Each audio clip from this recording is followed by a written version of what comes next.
ರೇಣುಕಾಸ್ವಾಮಿಯನ್ನ ಕೊಲೆ ಮಾಡುವಂತ ವಿಚಾರದಲ್ಲಿ ಶೆಡ್ನಲ್ಲಿ ಏನಾಯಿತು? ದರ್ಶನ್ ನೋಡಿದ್ರೆ ಹುಡುಗಿ ಇಲ್ವಾ?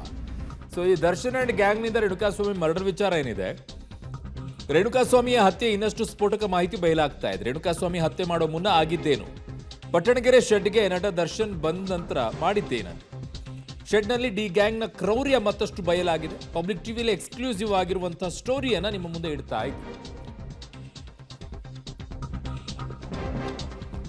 ಸೊ ಹಾಗಿದ್ದಾಗ ಏನಾಯ್ತು? ಡಿ ಗ್ಯಾಂಗ್ನ ಕ್ರೌರ್ಯ ಹೇಗಿತ್ತು ಪಟ್ಟಣಗೆರೆ ಶೆಡ್ನ ಒಳಗಡೆಗೆ ಅಂತ ಹೇಳಿ. ಜೂನ್ 8ನೇ ತಾರೀಕಿಗೆ ರೇಣುಕಾಸ್ವಾಮಿಯನ್ನ ಕಿಡ್ನಾಪ್ ಮಾಡ್ಕೊಂಡು ಬರ್ತಾರೆ. ಬೆಳಗ್ಗೆ 9:09ವರೆಗೆ ಅವನ್ನ ಚಿತ್ರದುರ್ಗದಿಂದ ಕರ್ಕೊಂಡು ಬರ್ತಾರೆ. ಅದಾದ ನಂತರ ಪಟ್ಟಣಗೆರೆ ಶೆಡ್ಗೆ ಅವನನ್ನ ಕರ್ಕೊಂಡು ಬರೋದು ಡಿ ಗ್ಯಾಂಗ್. ಮಧ್ಯಾಹ್ನ 12:30ರಿಂದ ರೇಣುಕಾಗೆ ಟಾರ್ಚರ್ ಮಾಡಕ್ಕೆ ಶುರು ಮಾಡ್ತಾರೆ.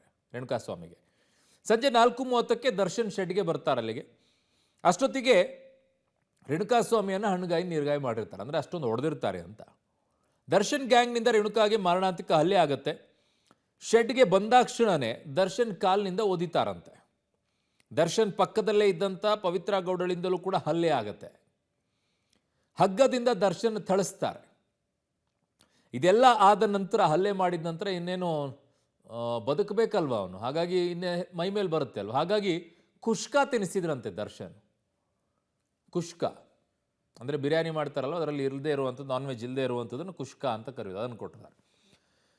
ಸಾರಿ ಕೇಳೋಕೆ ಹೇಳ್ತಾರಂತೆ. ಪಟ್ಟಣಗೆರೆ ಶೆಡ್ನಲ್ಲಿ ರೇಣುಕಾಸ್ವಾಮಿ ಮೇಲೆ ಹಲ್ಲೆ ಮಾಡಿದ ನಂತರ ರೇಣುಕಾಸ್ವಾಮಿಗೆ ದರ್ಶನ್ ಬಾರಿಸ್ತಾರೆ. ಬಾರಿಸಿದ ಮೇಲೆ ಕಾಲಿನಿಂದ ಒದ್ದ ಬಳಿಕ ಸಾರಿ ಕೇಳು, ಸಾರಿ ಕೇಳು. ಯಾರಿಗೆ? ದರ್ಶನ್ಗಲ್ಲ, ಪವಿತ್ರ ಗೌಡ ಅವರಿಗೆ, ಅವ್ರ ಗೆಳತಿಗೆ ಸಾರಿ ಕೇಳಬೇಕು ಅಂತ.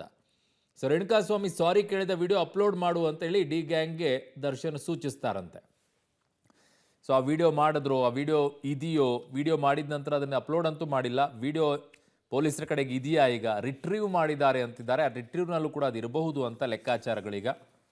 ನನ್ನ ಸಹೋದ್ಯೋಗಿ ಈಗ ನಾಗೇಶ್ ನನ್ನ ಸಂಪರ್ಕದಲ್ಲಿದ್ದಾರೆ ಕ್ರೈಮ್ ಬ್ಯೂರೋಯಿಂದ. ನಾಗೇಶ್, ಈಗ ಈ ಸಾರಿ ಕೇಳಿ ವಿಡಿಯೋನ ಮಾಡ್ಕೊಳ್ಳೋಕೆ ಕೇಳಿರುವಂಥದ್ದು ಅಥವಾ ಫೋಟೋ ತಗೊಂಡಿರುವಂಥದ್ದು, ಈ ಹಲ್ಲೆ ಮಾಡುವಂಥದ್ದು, ಇದೇನಾದರೂ ಲಿಂಕ್ಗಳು ಪೊಲೀಸರಿಗೆ ಸಿಗ್ತಾ ಇದೆಯಾ? ಮೊಬೈಲ್ ರಿಟ್ರೀವ್ ಅನ್ನು ಮಾಡಿದಂಥ ಸಂದರ್ಭದಲ್ಲಿ ರೆಕಾರ್ಡ್ ಏನಾದರೂ ಮಾಡ್ಕೊಂಡಿದ್ದಾರಾ ನಾಗೇಶ್? ಏನಾದರೂ ಅಪ್ಡೇಟ್ಸ್ ಇದೆಯಾ ಬಗ್ಗೆ?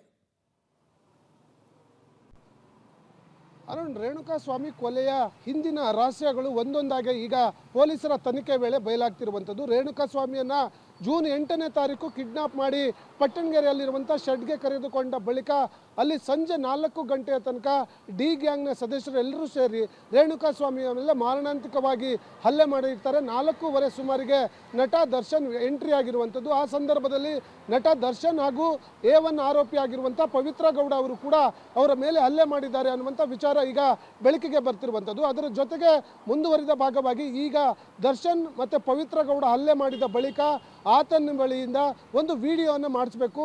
ಕಾರಣ ಈ ಅಶ್ಲೀಲ ಮೆಸೇಜ್ ಮಾಡಿದ್ದಂಥ ಸಂದರ್ಭವನ್ನು ಇಟ್ಕೊಂಡು ಒಂದು ಸಾರಿ ಕೇಳುವಂಥ ಒಂದು ವಿಡಿಯೋನ ಮಾಡಲಿಕ್ಕೆ ಇದೇ ನಟ ದರ್ಶನ್ ಅವರು ಸೂಚನೆಯನ್ನು ಕೊಟ್ಟಿದ್ರು ಆ ಡಿ ಗ್ಯಾಂಗ್ನ ಸದಸ್ಯರಿಗೆ ಅನ್ನುವಂಥ ಮಾಹಿತಿ ಈಗ ಗೊತ್ತಾಗಿರುವಂಥದ್ದು.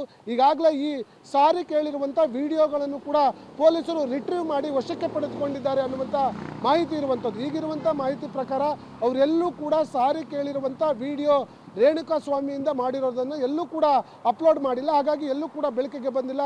ಈ ಎಲ್ಲ ಪ್ರಹಸನ ನಡೆದ ಬಳಿಕ ಯಾವಾಗ ಇವರು ಪೊಲೀಸರಿಗೆ ತಗಲಾಕೊಳ್ತಾರೆ ಅನ್ನೋ ಗೊತ್ತಾಗತ್ತಾ, ಆ ಸಂದರ್ಭದಲ್ಲಿ ಆ ವಿಡಿಯೋನ ಡಿಲೀಟ್ ಮಾಡಿರುವಂಥ ವಿಡಿಯೋಗಳ ಎಲ್ಲವನ್ನೂ ಕೂಡ ಪೊಲೀಸರು ರಿಟ್ರೀವನ್ನು ಮಾಡ್ಕೊಂಡಿದ್ದಾರೆ ಅನ್ನುವಂಥ ಮಾಹಿತಿ ಈಗ ಇರುವಂಥದ್ದು. ಆ ಮಾಹಿತಿ ಆಧಾರದ ಮೇಲೆ ಪೊಲೀಸರು ಈ ಕೃತ್ಯದ ಎಲ್ಲ ಮಾಹಿತಿಗಳನ್ನು ಕೂಡ ಕಲೆ ಹಾಕುವ ಕೆಲಸವನ್ನು ಮಾಡಿಕೊಂಡು ತನಿಖೆಯನ್ನು ಮುಂದುವರಿಸಿದ್ದಾರೆ ಅನ್ನುವಂಥ ಮಾಹಿತಿ ಈಗ ಸದ್ಯಕ್ಕೆ ಇರುವಂಥದ್ದು. ಅರುಣ್.